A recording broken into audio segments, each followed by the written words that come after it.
Hi folks, and welcome to the Filmoma channel, and I'm in the woods again, and I just thought I wanted to do another beginner video and offer you my 5 cents of a really common knife, and which I really think is absolutely recommendable for getting started, because a lot of you guys see these videos on the internet, and people are they're building some shelters in the middle of nowhere, and they got a lot of knives, and got big knives, and they do this and do that, and maybe that's a little bit intimidating. I would want to tell you, well, don't fall for everything you see. It's not. And if you want to get started, essentially this is nothing different to just getting out as a kid and building a dam or building a hut or something, whittling away a little bit. And for this, I can really recommend to get yourself a really cheap Opinel knife, because this is even cheaper than a Victorinox. I would recommend you to, if you can afford it, you get a Victorinox, but actually, if you get this one, personally I wouldn't go smaller than that. This is a number 7, which means it's got some 8mm blade or something, 85 millimeters or something blade, which is really great and controllable. This is aged beechwood, green beechwood, not aged. I wanted to make myself a root ball, and so this root ball war club, just for the hoot of it, not because I want to club anyone, but and they come in really sharp, with a sharpened spine too. If you look at that, it works with a fire steel. This one is a stainless version, which you can see by the lighter colored handle. The carbon versions have this this orange, more orange, reddish hue to the handle, and it's not a perfect knife. It does have its shortcomings. It doesn't. On this one, I sort of wrecked the tip. I don't know. You can see this, but then it cost me around 10 euros or something, and if you can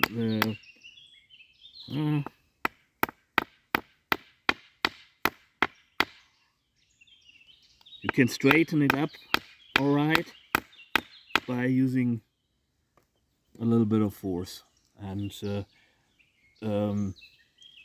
even if it doesn't work out, you can use it's a little bit better. You can use random rock to grind it back all right. It's really sharpens back well. This one I got on the flea market for 3 euros, and a little bit beaten, but you can bring it back to working luster all right. Need to work on the edge still, because it was really badly beaten, but you can use a random rock for it, so no harm done. This one is a new one I bought with a special version. It's a little bit more expensive, costing around 20 euros, which has an oak handle that I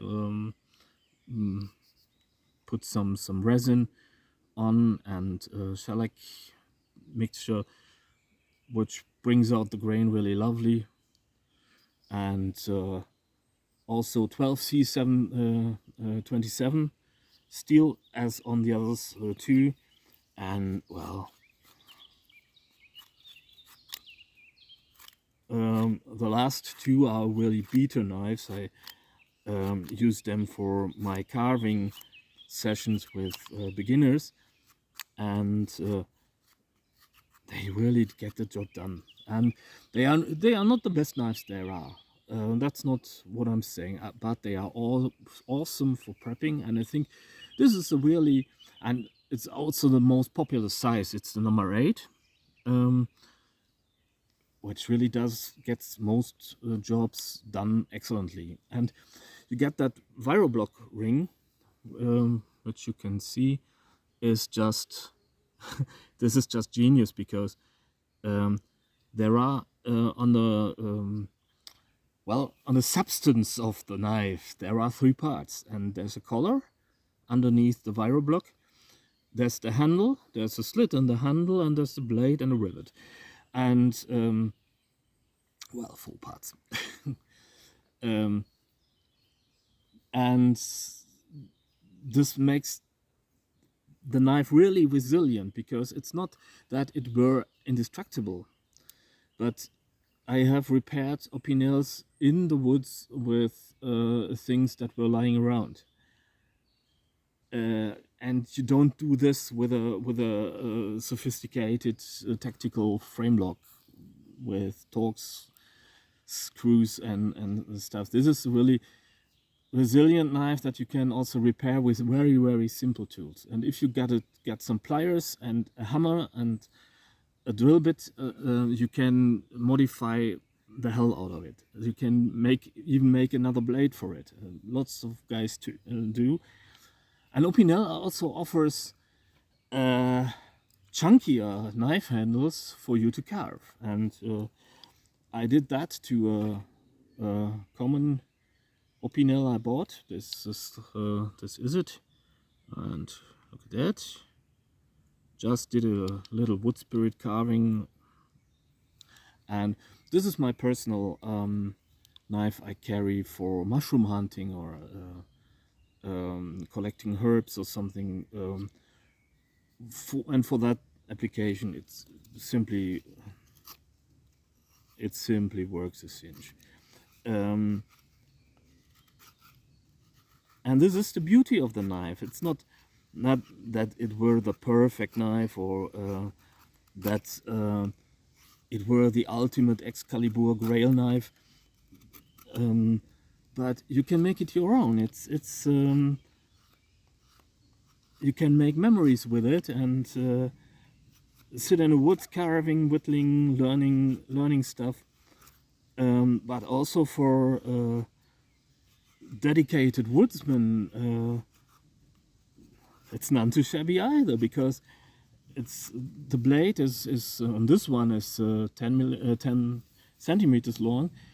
The blade thickness is about, what's that, 2 millimeters or something, 2.1 or something, and well, it's got a high convex bevel to 0 or almost 0. It's the tiniest of micro bevels on it.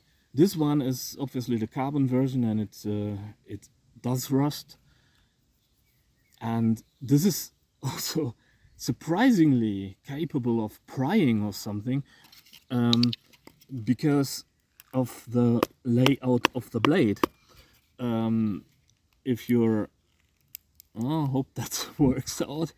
I'm obviously reluctant to do this, but if you do this sensibly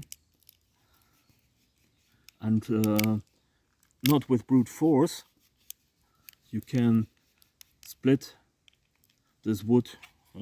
Take care not to unlock the Viroblock. You can see what I just done, and yes, but battening, no, you won't batten this knife. Period. But that's not what this knife is about in the first place. It's really simple. Another one I made. This one, sort of a dragon or something. Made this ages ago. This ceramic piece was once a knob on some glass lid of some junk I found in the woods, and it was a glass bead, and well,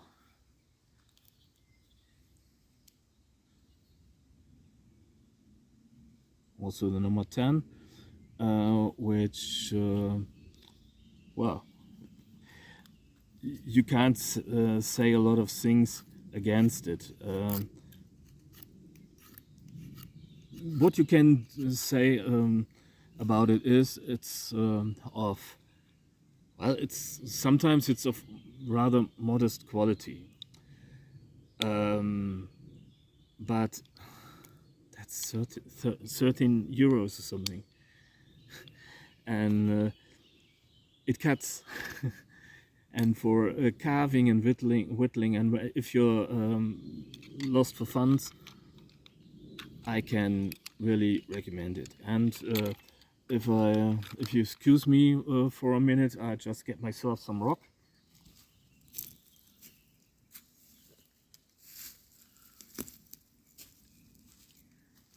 And back again. And if you look at that, it's the tip is a little bit, I don't know, I'm just wetting that random sandstone I just found with a little bit of spit. You can also use water, less, this is less appetizing than I would like to on the webs. And just like that, grind from the back of the knife, and don't get impatient, or else you get a broken tip into the other direction. And just like that,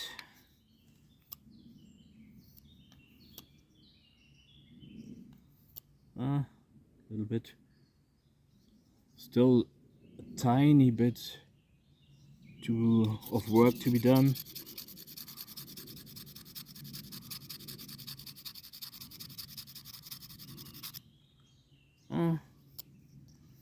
Cleaning it up a little bit.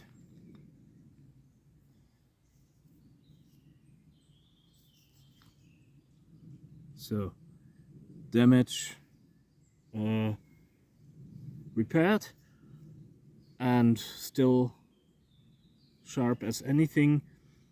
You could drop it a little bit back to serviceability, which the 12C27 really lends itself to. The carbon is even more resilient, which is some, I think it's C75 or C100 they use. And if you're in the woods and if you're really using a knife for what a knife is meant for, no reason to get one, because you will be able to afford it all right. You will be able to repair it all right. You can modify it, you can make it your own. If it goes awry, well, not a lot of harm done. And also great for kids. They got a version with a rounded tip, which I would not recommend for kids. If you have time and patience and to look after them, don't take too many kids at first if you're not a professional, because they, well, a rounded tip is if you don't have time. If you get your kids to be responsible around knives, not the other way around. Not the knives responsible around kids. That's not how it works. And if they hurt themselves, don't make a huge fuss about that. Just care for them and be nice to them and comfort them and say something cute or encouraging to them, but also don't lie to them, because, well, hurt is hurt. And you know, this is a random sandstone I found. This was over there, I just collected it, picked it up, and well, and that's the beauty of these knives. So Huge recommendation. Thanks for watching. Take good care out in the woods and enjoy the forest. Stay sane and healthy. And I hope to see you soon. Bye.